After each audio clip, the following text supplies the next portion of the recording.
जय श्री कृष्ण, जय श्री कृष्ण, जय श्री कृष्ण। जय राधा रानी की जय, जय सिया रामचंद्र की जय, जय खाटू श्याम की जय, जय श्रीमद् भगवत गीता की जय, जय वैष्णो माता की जय।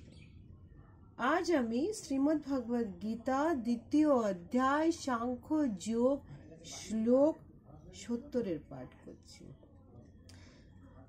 अपूर्णयानम अचलापतिष्ठम समुद्रः आपः प्रविशन्ति यावतः तावतः कामः यमः परिविशन्ति सर्वे सा शान्तिनम अपनोति न कामः कामी।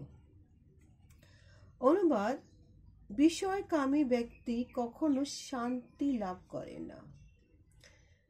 জলরাশি যেমন সদা পরিপূর্ণ এবং স্থির সমুদ্রে প্রবেশ করেও তাকে ক্ষোভিত করতে পারে না, কাম সমূহ তেমন স্থির প্রজ্ঞা ব্যক্তিতে প্রবিষ্ট হয়ে তাকে বিক্ষুব্ধ করতে পারে না। অতএব তিনি শান্তি লাভ করেন।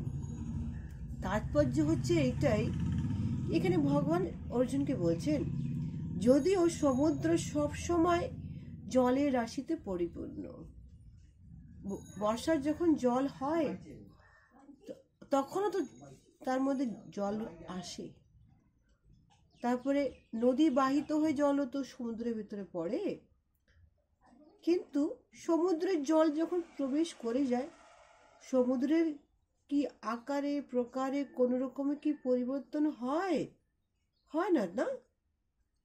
তখন ভগবান অর্জুনকে বলছেন, সমুদ্রের মতন হও। সমুদ্রে যেরকম চরিত্র, সে স্থির প্রজ্ঞা হয়ে থাকে, সেইভাবে এখানে বলা বাহুল্য কি কৃষ্ণ ভাবনায় মগ্ন কৃষ্ণ ভক্ত সব অবস্থাতে তেমনই অবিচল থাকেন।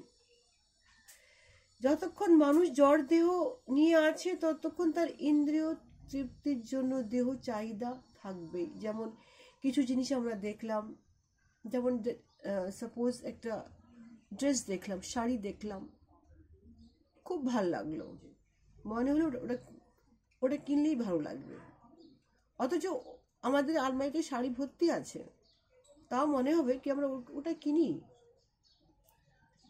তাই তো? এটা কি জড় দেহর একটা চাহিদা। যেমন ঘরে সমস্ত কিছু জিনিসপত্র আছে, তাও কিছু জিনিস মনে হয় ওই বাড়িটির সোফাটা দেখলাম খুব ভালো লাগলো, এরকম একটা হলে আমাদের ঘরে মন্দ হয় না, অথচ অলরেডি একটা সোফা আমাদের বাড়িতে রয়েছে। সে এই যে জিনিসটা,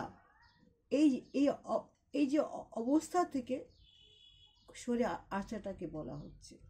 এখানে বলছে, কিন্তু এখানে এটাও বলছে কি তুমি এইসব জিনিস থেকে দূরে সরো। তোমার জড় দেহ আছে, ইন্দ্রিয়, তোমাকে এটা করতে হবে, কিন্তু সেই যে মনটাকে কৃষ্ণর মধ্যে লাগাও, দেখবে তুমি একদম স্থির প্রজ্ঞা হয়ে গেলে। ভগবানের ভক্তর জন্য, তার পূর্ণতার জন্য এই সমস্ত কাম বাসনা থেকে দ্বারা বিচলিত হয়েও না অর্জুন। কৃষ্ণ ভক্ত কোনো কিছুর অভাব থাকে না, ভগবান তার সমস্ত অভাব মোচন করে দেন। এইটা তোমাকে বিশ্বাস করতে হবে অর্জুন, এটাই তোমাকে বিশ্বাস করতে হবে। শ্লোক 31। জয় শ্রীকৃষ্ণ, জয় শ্রীকৃষ্ণ, জয় শ্রীকৃষ্ণ। विहाय कामान् यः सर्वान् पुमानः चरति निस्पृहः निर्मम निहंकारः सः शांतिम अधिगच्छति। অনুবাদ, যে ব্যক্তি সমস্ত কাম বাসনা পরিত্যাগ করে জড় বিষয়ের প্রতি নিষ্কাম নিহংকার মমতাবোধ রহিত হয়ে বিচরণ করে, তিনি হলেন প্রাকৃতিক শান্তি লাভ করেন।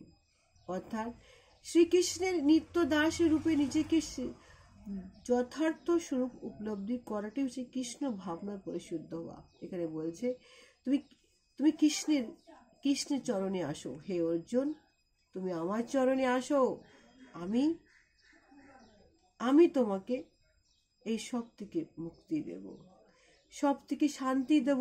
তোমার মায়ার মোহ মমতা তুমি আমার চরণে দিয়ে দাও।